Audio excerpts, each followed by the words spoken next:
Hello. Today will be a short lecture about statistics, about linear regression, which most of you probably know about, but still good to go through it. So first, I want to start with some demonstration. So this is my local copy of my GitHub. So if you go on github.com/lselector, which is me, and then there is go to repositories, there should be a repository called statistics. And here you have notebooks, and they are numbered like 2, 3, this like numbers of lectures, and then corresponding lectures, which are called statistics 1, 2, 3, and so on. So today we're on this lecture, statistics 4, linear regression. So in the local directory, so this is the local copy, I open in the terminal, and I start Jupyter Notebook. Okay, so there's a list of all the notebooks, and I open the linear regression notebook. So this notebook actually originally came from copying some ideas from this posting, which I really like, and it's much more involved and I mean, really excellent. I highly recommend to follow. This is coming from Jake Vanderplas. He is absolutely amazing. He authored several books. He worked at Google. I think he's still there. He has multiple videos on YouTube. I highly, highly recommend him. Like very entertaining and like great educator. Anyway, so returning to this notebook. So we start running. So here we're doing some imports. Here just to demonstrate NP new access. And this is needed because Stack Overflow, scikit-learn requires data in column format. So if you have like one row, you want to convert it to one column, and this is done using this NP new access. So this just demonstrates how it works. So here, linear regression. What I'm doing here, I generate noisy data, and then I run linear regression. You see linear regression, and linear regression is coming here from scikit-learn linear model. Okay, and I run several times. What I'm changing is the amplitude of the noise. So 1, 2, 3, 5, 10, 100, right? So let's run it. Okay, it's done. And it shows the noise level 1. We have 50 points, and there is a noise, and this is the line which we drew through these points. The slope is about 2, intercept is whatever, and the R2 variance score is close to 1. So this is a pretty good fit.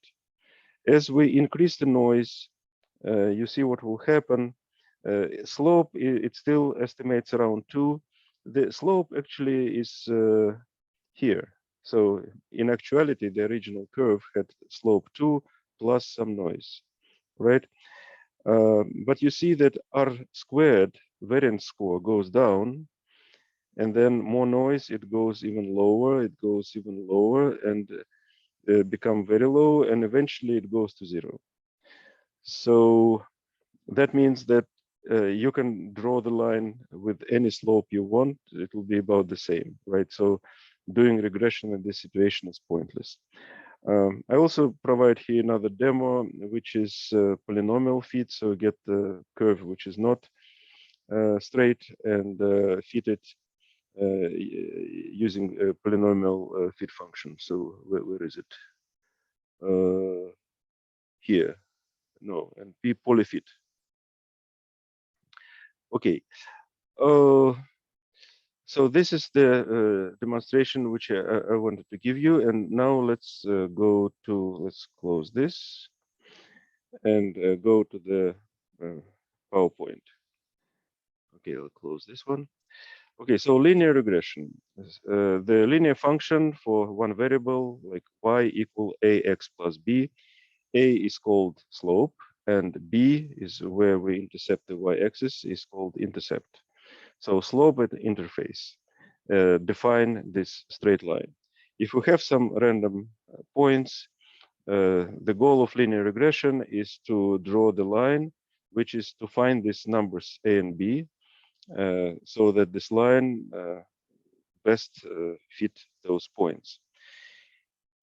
If you have two variables, then and you have some points random, then you're trying to find a plane which again fit those points in the best way.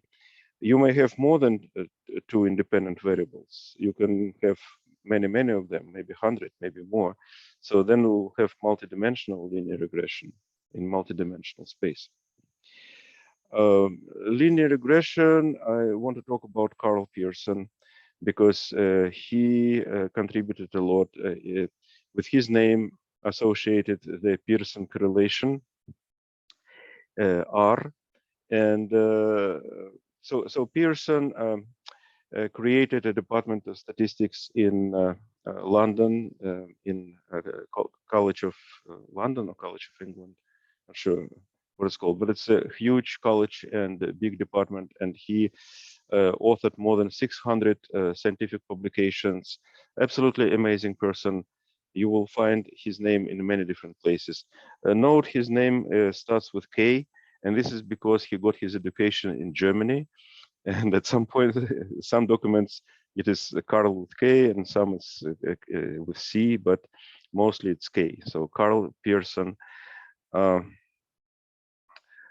Okay, anyway. So what is R? R is a very simple idea of covariance versus variance. If variables are very like correlated in a positive way, then R is 1. In negative way, it's -1, and it may have values between 1 and -1. Like for example, if they're not correlated at all, R will be 0. Okay, and you can understand how it works here. So you have quadratic here and quadratic here, because this is to second degree, this is to second degree, then you take square root of this. So it's about like ballpark estimate, it's quadratic here, quadratic here. If x minus x mean and y minus y mean, if they're in the same direction, so if x goes up, y goes up, you have positive correlation. If they're on average in different direction, you will have negative correlation, right?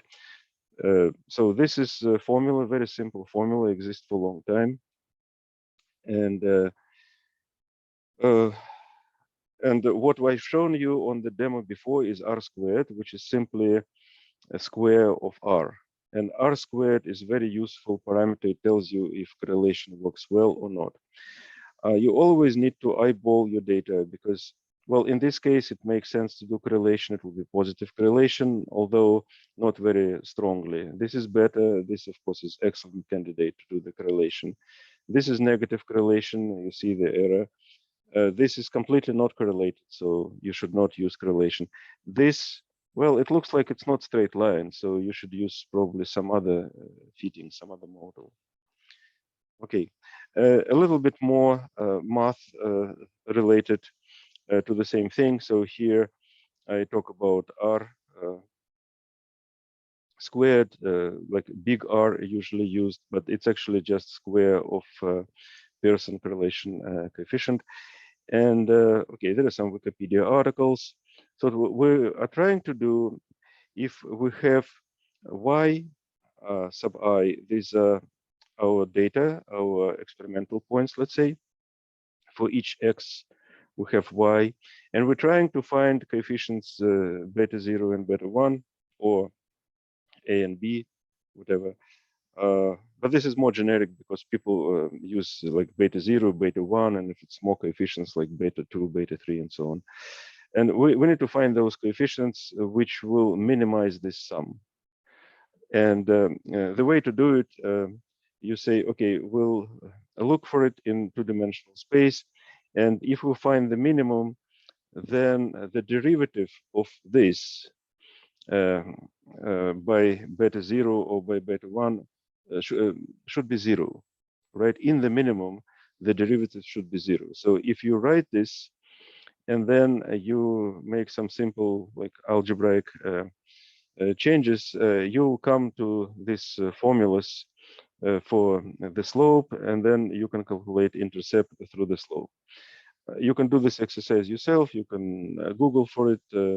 It's not difficult to do. Like, well, just think about it. If you calculate a derivative, it will be of this squared. It will be 2 times this, and then time like whatever you over beta 0, beta 1. So you'll have two equations, and then you derive it from there. Okay, I will not go deep into this. Linear regression assumptions. Well, you assume that they actually go linear, and that you have some sort of errors, and that they're normally distributed, not too much, and the sigma of these distributions is about the same as you go like over the x from here to here.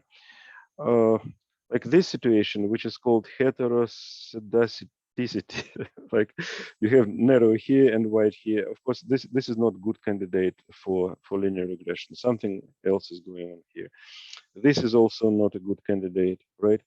I really like this picture because it shows 4 sets of data, and for each of those sets, if you blindly, not thinking, just apply those formulas, you'll get the same like a straight line. But actually, if you look at the data, all the data is completely different. Like this, for example, all points are here and here. So I guess linear regression is not really a good idea here. Maybe this is some sort of anomaly, and like, I don't know. Anyway, another question usually people ask is, okay, so you have the curve of good fit, but you have some spread of data, and you want to estimate the error. So the slope may go like on average here, but it may go from this to this, right? And you can estimate, and the more points you have, the smaller the error will be. So, well, these are approximate formulas how you can estimate this. And again, I will not go into mathematical details of this. Here, yeah, you can estimate slope via R, some simple mathematics. All these formulas rotate like about this sum of squares, sum of products. And well, you can play in this game and just calculate one through another. Another question often asked is where n-2 comes. Like when here we do the estimate, you see this n-2. And this is a simple explanation, so that when you have 2 points, you can draw only one line, so you don't have any freedom. But if you have like more points, then you can draw multiple lines. So you start getting more freedom, and the more points, the more freedom. So degrees of freedom is a number of points minus 2. Okay, kind of simple illustration of that. Okay, multidimensional linear regression. So when you have more than one X, like several of them, that's where people say it's a multidimensional linear regression or multiple linear regression. So here is an example of 2 variables, and you feed a plane instead of a line. Can you please mute yourself? Who joined? Oh, sorry, I was eating. My bad. Okay. And when you're doing this, the variables may have different scale, and maybe like one variable is changing in a very small values and another in a very big, and they may be shifted.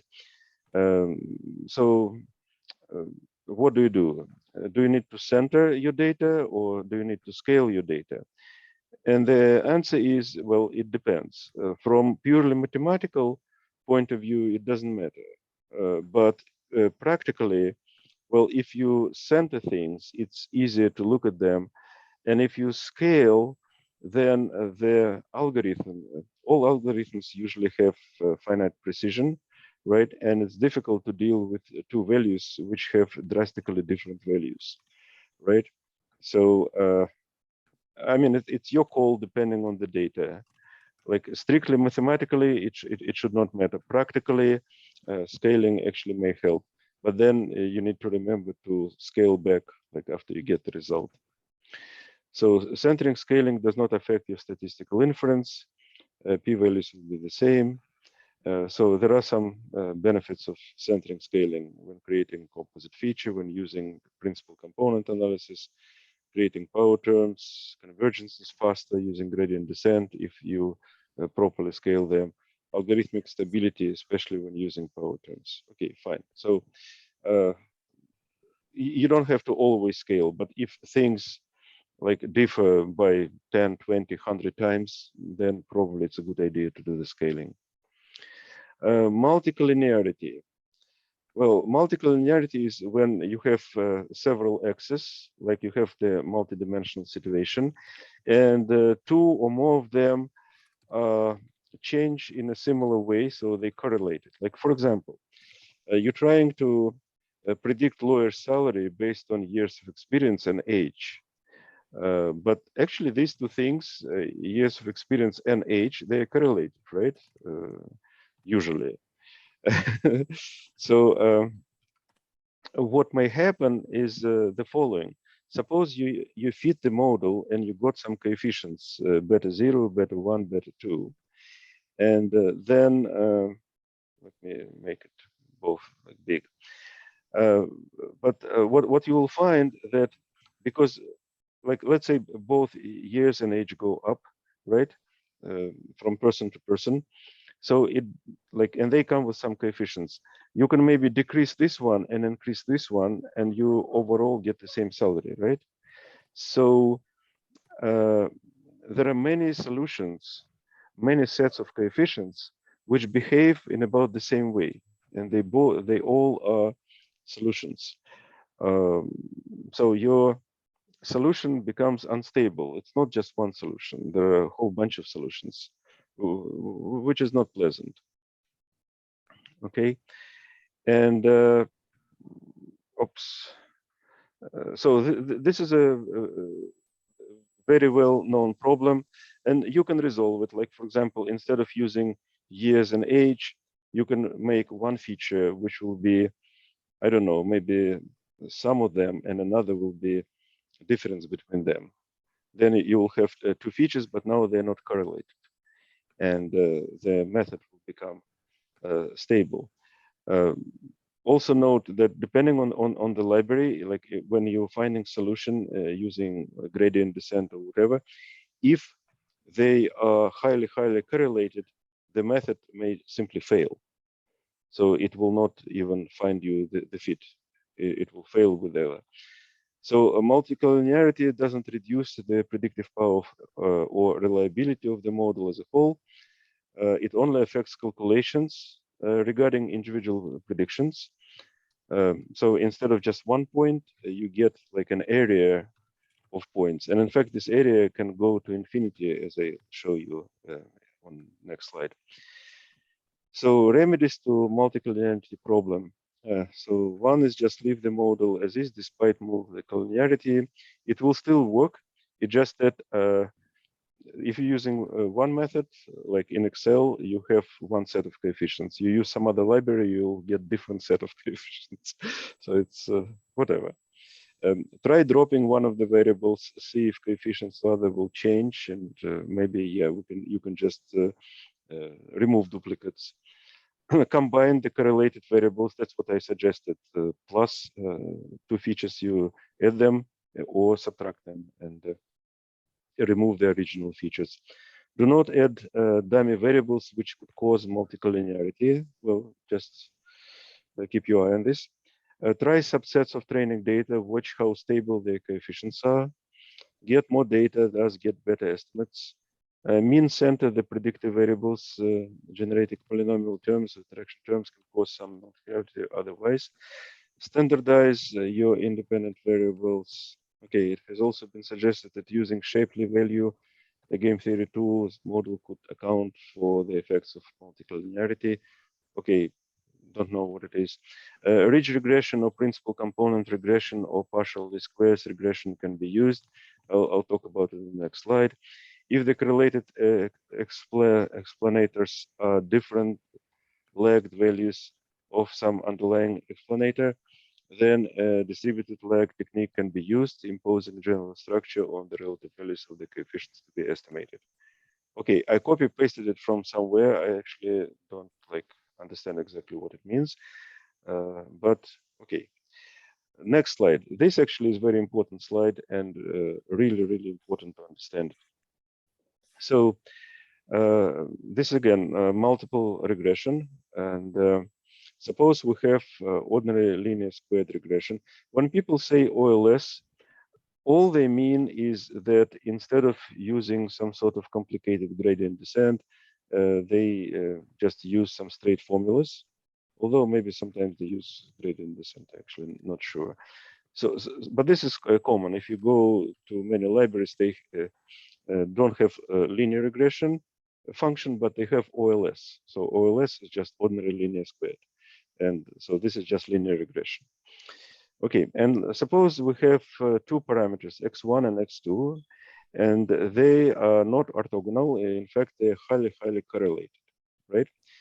Then there may be infinite number of coefficients which will fit the model. So for example, x1 minus x2, 10x1 minus 10x2, 100x1 minus 100x2. So what I'm trying to say is that on the plane of x1 and x2, you may have a line, and every point on this line will minimize the error surface. Okay? And so your solution is unstable. Multiple sets of coefficients for x1 and x2 will fit with about the same quality. So what the solution? The solution is will penalize the model for having big values of coefficients. So this is what you usually minimize in OLS, right? So your experimental point minus linear model, right, squared, and you sum all these errors, and you try to minimize that. You add another. Water? Go get some water. Sorry, can you mute yourself?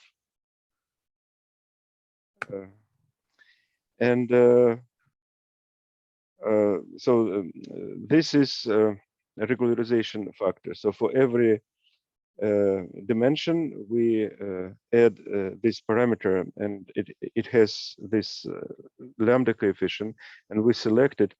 So what happens when we do that? The model now converges not to exact like the best fit, but it will add this factor to penalize for big coefficients. So it's a really good approach. And by the way, it's used not only in linear regression, but in many other machine learning models. And so this is an example of what happens. Because of this squared factor, so these are these betas, right? So if these betas become big, then this factor grows. And that's where you have this parabola kind of shape. And now there is only one minimum. So now your algorithm will converge to the same set of coefficients every time. And this is very powerful. And this is called ridge regression. I'm not sure why it's called ridge. I think because this was the ridge, right? These are all the points which fit. And now we're adding this regularization factor, and now we have this parabola. I remember listening to one financial guy, and he said that, well, all this machine learning AI, we don't really need it. Like in 90-something%, all we need is ridge regression. And yeah, I guess this is true. If you know linear regression with regularization to remove the effects of multilinearity, you're good, right? There's another method similar where instead of the sum of squares, you use sum of absolute values. And it's called LASSO, least absolute shrinkable and selection operator. Okay. And the interesting thing about lasso is that it tends to converge so that some coefficients become 0. And here it explains why it happens, because it like touches on the vertices of whatever. In this case, it's square. So this is ridge regression, and they touch at some intermediate point. So if you want to find a so-called sparse solution where some coefficients are 0, then maybe lasso is good. Sometimes people use combination of region lasso. It even has its own name. It's called elastic net. And in some packages, you will see functions like for elastic net. Okay, so here's some terminology. You have a straight line, and you have SST, which is sum of squares total, and it's a sum of two things: regression sum of squares and error sum of squares.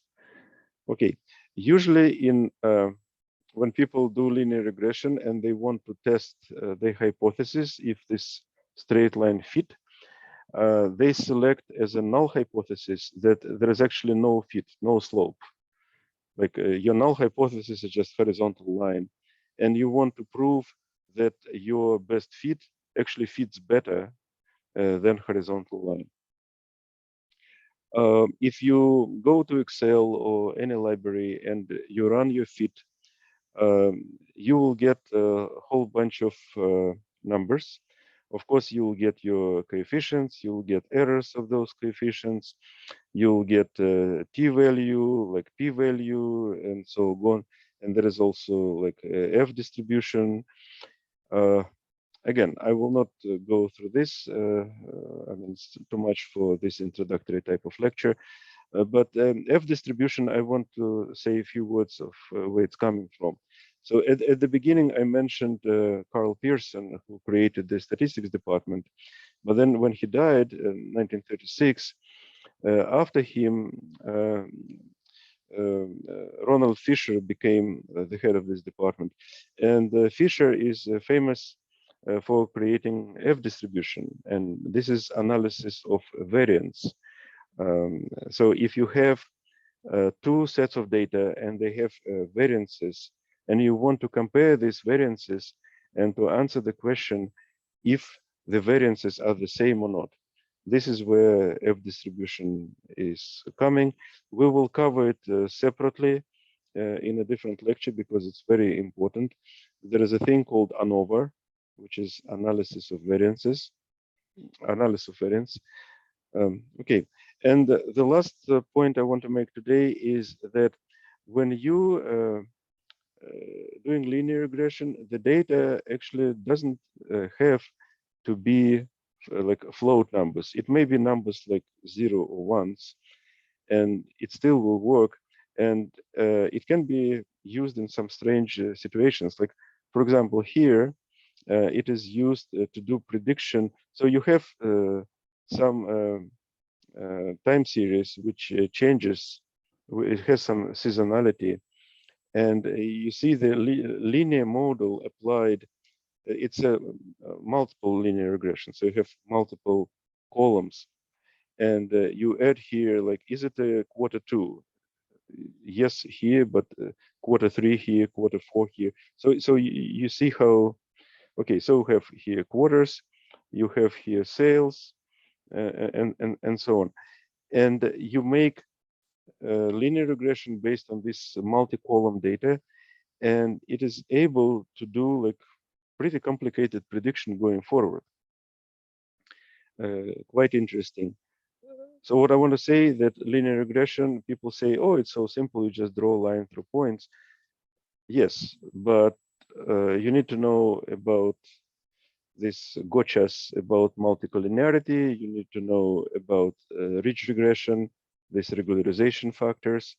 You definitely need to know about using it maybe with some categorical values as well.